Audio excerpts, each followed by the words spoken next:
Un dangereux gangster vient de s'évader. Il est payé par un commanditaire pour commettre des crimes. 3 équipes de police sont chargées de le neutraliser. Les équipes de police doivent être très rapides, car le but du gangster est de rassembler 1 million d'euros. Dès qu'il aura atteint cet objectif, il risque de quitter la ville. Nos flics parviendront-ils à le neutraliser avant qu'il n'empoche ce million ? Le gangster a forcément besoin de voler certains objets dans la ville pour pouvoir commettre ses crimes. Par exemple, une corde d'escalade, des explosifs ou un couteau. Tout le monde peut repérer la position de ces objets sur son écran.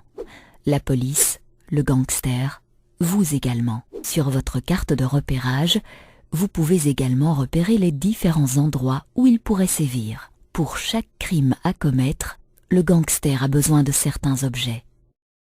Par exemple, le gangster a besoin d'un transpondeur au point 1, d'explosifs au point 2. À certains endroits, il aura besoin de 2, voire 3 objets, par exemple, tranquillisants, camions et couteaux. Le gangster est payé pour chaque crime qu'il commet. Également sur votre écran, vous pouvez chaque fois suivre ce qu'il gagne. Par exemple, au point 1, 200 000 euros. Au point 6, 400 000 euros. Au point 5, jusqu'à 600 000 euros. Chaque fois donc, le gangster doit récupérer certains objets pour pouvoir commettre ses crimes.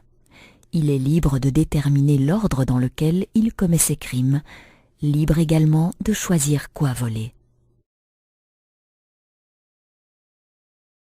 Le gangster, comme les 3 équipes de police, ont chacun un téléphone équipé du GPS. Les agents peuvent l'utiliser pour se guider et suivre le mouvement des autres équipes. Vous reconnaissez votre équipe par le petit carré rouge. Le gangster n'a que la possibilité de repérer sa propre position sur la carte. Le bouton « Plus » vous permet de zoomer pour voir tous les détails de la carte. Vous pourrez ainsi voir les noms de chaque rue et localiser avec précision les endroits où se trouvent les objets du gangster.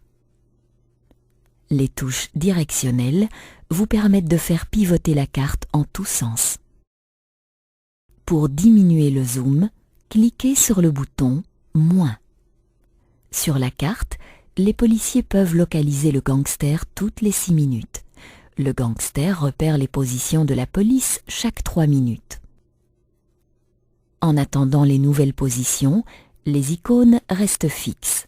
Un compte à rebours vous indique le temps qu'il vous reste pour recevoir les nouvelles positions. Vous avez un écran radar au bas de votre carte.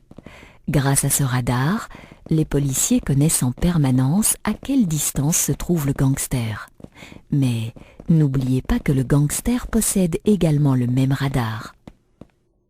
Par exemple, l'équipe rouge est à 50-100 mètres du gangster, l'équipe verte à 100-150 mètres et l'équipe bleue à 150-200 mètres.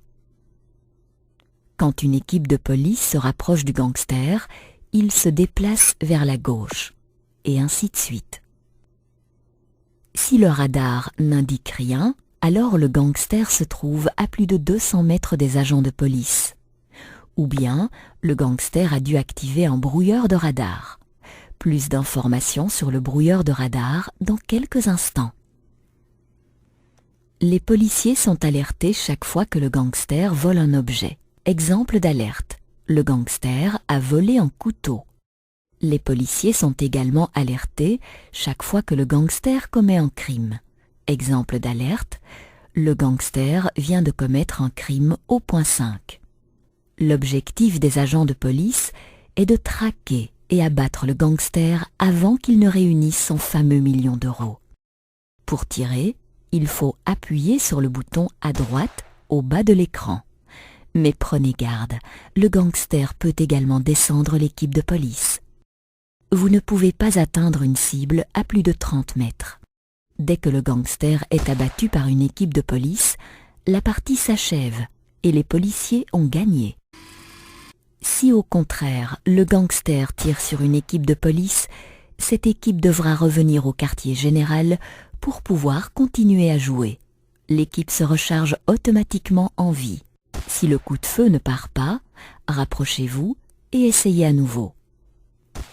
Aussi, il est plus facile d'atteindre sa cible dans un espace ouvert, à l'écart des hautes tours et des immeubles.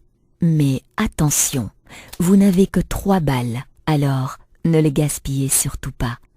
Dès que vous vous rendez à votre quartier général, votre arme se recharge automatiquement. Le gangster reçoit 3 gadgets défensifs en début de partie. Le brouilleur de radar. Quand le gangster active son brouilleur, les écrans radars des policiers s'éteignent pendant 3 minutes. Et tout ce temps, la position du gangster n'apparaît plus sur la carte. Les policiers devront alors patienter 6 minutes supplémentaires pour recevoir la nouvelle position du gangster. Mais si le gangster récupère un objet pendant ce laps de temps ou commet un autre crime, la police est immédiatement alertée. Le gilet pare-balles. Quand le gangster active le gilet pare-balles, il est protégé pendant 5 minutes contre tir de la police. Après 5 minutes, le gilet ne fonctionne plus. La mine antipersonnelle. Le gangster peut dissimuler une mine n'importe où pour attaquer les policiers. Cette mine fonctionne sur un rayon de 30 mètres. Si une équipe de police pose le pied sur elle, ils devront retourner au quartier général, se recharger en vie. Si le gangster marche lui-même sur la mine, les policiers ont gagné. Retenez ceci, la mine ne commence à fonctionner qu'1 minute après avoir été activée. Et elle reste active jusqu'à ce que quelqu'un y pose le pied. Au début de chaque partie, le gangster possède 2 mines, un brouilleur et un gilet. Les policiers ne disposent que d'un seul bouton d'action. Avec le bouton droit, ils peuvent tirer sur le gangster. Pour tirer, le gangster dispose d'un bouton identique.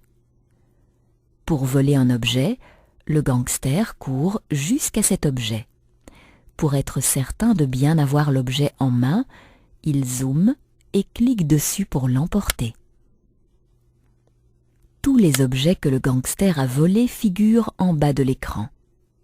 Vous pouvez en avoir un aperçu complet en faisant courir votre doigt de droite à gauche sur l'écran. Pour activer une mine, le gangster doit pousser sur l'icône. La mine ne commence à fonctionner qu'1 minute après. En poussant sur un bouton, le gangster pourra aussi s'équiper d'un gilet pare-balles ou activer un brouilleur. Le gangster doit se rendre sur une scène de crime pour pouvoir commettre son forfait. Il doit réaliser un zoom avant pour s'assurer qu'il se trouve au bon endroit. Si le lieu du délit est en gris, c'est que le gangster n'a pas emporté le bon objet. S'il est en vert, c'est que le délit pourrait avoir lieu. S'il est rouge, c'est que le délit a été commis. Avant le début de la partie, le gangster se choisit une base secrète. Ce lieu devient son point de départ et l'endroit où il peut prendre des munitions. Les policiers ne peuvent pas localiser cette base. Le gangster est le premier à repérer les positions de la police au bout de 3 minutes. Des icônes indiquant les 3 équipes de police apparaissent alors sur son écran. Les policiers ne pourront localiser le gangster qu'après 6 minutes. Entre-temps, le radar commence déjà à fonctionner. Il arrive donc qu'une équipe de police parvienne à se rapprocher du gangster sans se faire repérer. Ne restez pas trop concentré sur votre écran et gardez un œil vigilant sur la circulation et les autres menaces. Respectez les règles de circulation et faites attention à vous-même et aux autres. Agent de police, votre cible est maintenant dans la ville. Votre objectif, l'éliminer avant qu'il ne réussisse à empocher 1 million.